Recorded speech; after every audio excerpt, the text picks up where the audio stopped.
What's up, guys? Jeremy here with MTG Headquarters, coming back with episode 2 of the Rise of Eldrazi booster box. In episode 1, we pulled, I think probably our best pull was the All Is Dust Mythic Rare. But nothing crazy.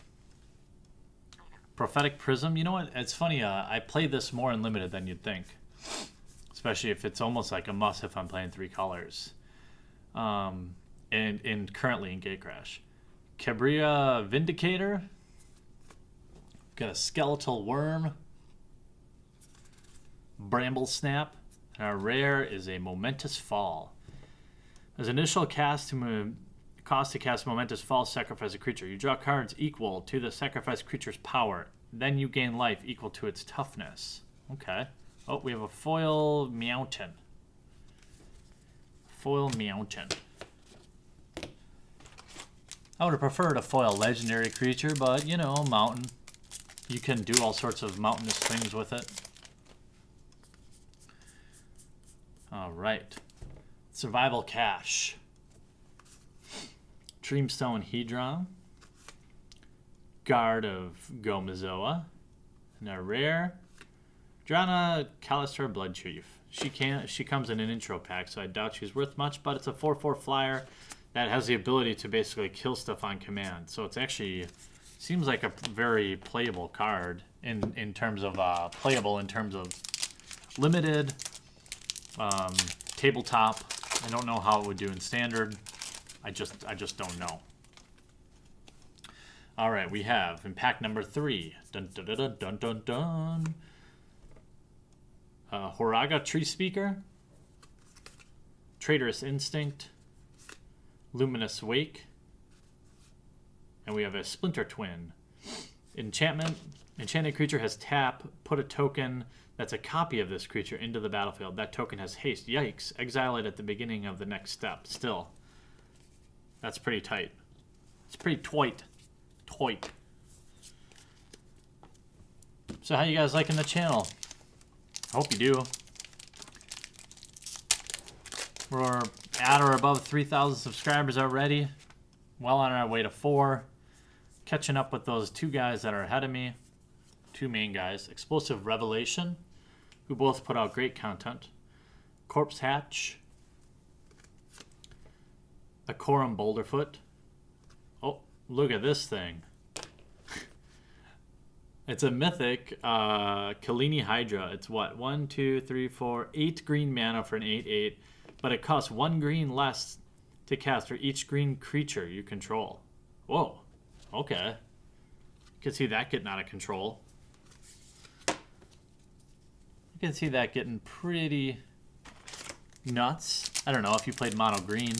I don't know if I suppose I'd play it in limited for sure. I mean, if you have 3 creatures, it's still a 5-drop for an 8/8 trampler. And that's not too shabby. Alright, Drake Umbra, Lust for War, Ruined Servitor, and our rare, Tarju Preserver. 2-drop for 2/1. Spells and abilities your opponent control can't cause you to sacrifice permanents. Ooh. I like that card. In Gatecrash, that would be nice. Black has so much damn removal. Devour Flash, Grizzly Spectacle, Orzhov Charm. Alright, pack number 6. Halfway there, baby. Merfolk Sky Scout, riding some sort of Manta Ray or Devil Ray. Praise Vengeance, Alpha Guardhound, and our rare is a Keening Stone. Pay 5 and tap it. Target player puts the top X cards of his or her library into his or her graveyard. Why don't they just say there? I hate his or her. It's like extra words. Where X is the number of cards that in that player's graveyard. That could get out of control. Oh, we have a foil Jada Lifestrider. Foily. Oh, it's so shiny. Oh, so shiny. All right. I'm going to go ahead and pull out our last 6 of the episode. Just so I don't go over. Sometimes I lose track, especially if I'm Like there's a lot going on when I'm recording. I'm looking into the viewfinder. I'm talking at the mic, making sure I'm talking at the mic, making sure I'm reading the card, making sure the card is in focus. Org's Cleaver, Traitorous Instinct, Surreal Memoir, and a rare is Consume the Meek. 5-drop, destroy each creature with converted mana cost 3 or less. They cannot be regenerated. I don't know. It's expensive. Sounds expensive. 5-drop. But I don't know. Maybe if you built your deck around it, not knowing enough about Rise of Eldrazi, I can't really say whether or not I'd play that card. How to Spy Patrol. Beast Breaker of Balagade, Ged. Crab Umbra. Crab people. Crab people. Doesn't really look like a crab at all. Tuk Tuk the Explorer. The old 3-drop for a 1/1 that comes back. If it dies, comes back, you put a 5/5 token into play in his place. So I guess maybe if you played some sort of deck that like forced his removal, you know, you could get a 5/5 out on turn 3 or 4. Or if nothing else, you chump block and then you get a 5/5. Or your opponent's going to be a lot less likely to want to block him. So you could attach some sort of ability. I don't know. Not of This World. Jada Lifestrider. Curse of Wizardry. And our rare is a Core Spirit Dancer. It's 0/2 for 2, but it gets +2/+2 for each aura attached to it. Whenever you cast an aura spell, you may draw a card. Those sort of creatures always, I think, pose a lot of value. But when I'm drafting, drafting or playing sealed, I don't like abilities that require enchantments because I almost never draft them. I mean, in current Gatecrash, I guess there's Holy Mantle, which is a bomb and limited that I would draft, but outside of that, I don't draft many enchantments. Wall of Omens, Warmonger's Chariot, Escaped Null, and a rare Gravitational Shift. Creatures with flying get +2/+0. Creatures without flying get -2/-0. That's not bad.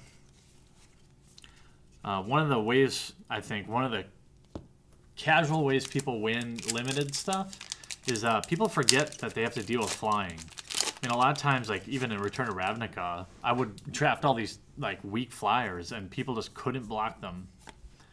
Enclave Cryptologist, Luminous Wake, Crab Umbra, and a rare is Gelatinous Genesis.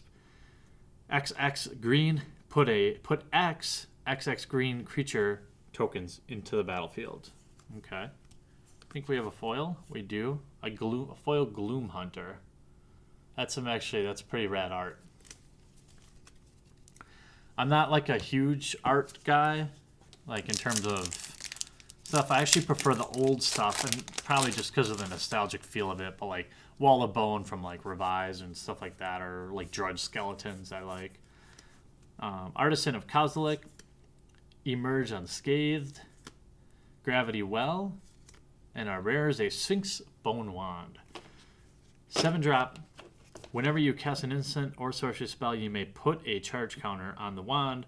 If you do, the wand deals damage equal to the number of charge counters on it to target creature or player. It's not too bad. That's not too bad. Well, this completes episode 2 of Rise of Eldrazi Booster Box. We got the Bone Wand, we've got Gelatinous Genesis, we got Gravitational Shift, Core Spirit Dancer, Tuk Tuk the Explorer, Consume the Meek, Keening Stone, Tarju Preserver, Kalini Hydra, Splinter Twin, I like that card, Drana Calistria Bloodchief, and Momentous Fall. If you like this video, please take a moment to crush that thumbs up button down below. And if you're new to the channel, make sure you take a second to subscribe, because I do tons of videos, as you can tell, and I try to keep it interesting, and I hope I do so. If you'd like to chat about literally anything Magic the Gathering, please use the comment section down below. We have a very loyal community that will typically answer your questions long before I get to them, and I love to chat with you. So thanks for watching this video as my dog scratches his ears. We'll talk to you real soon.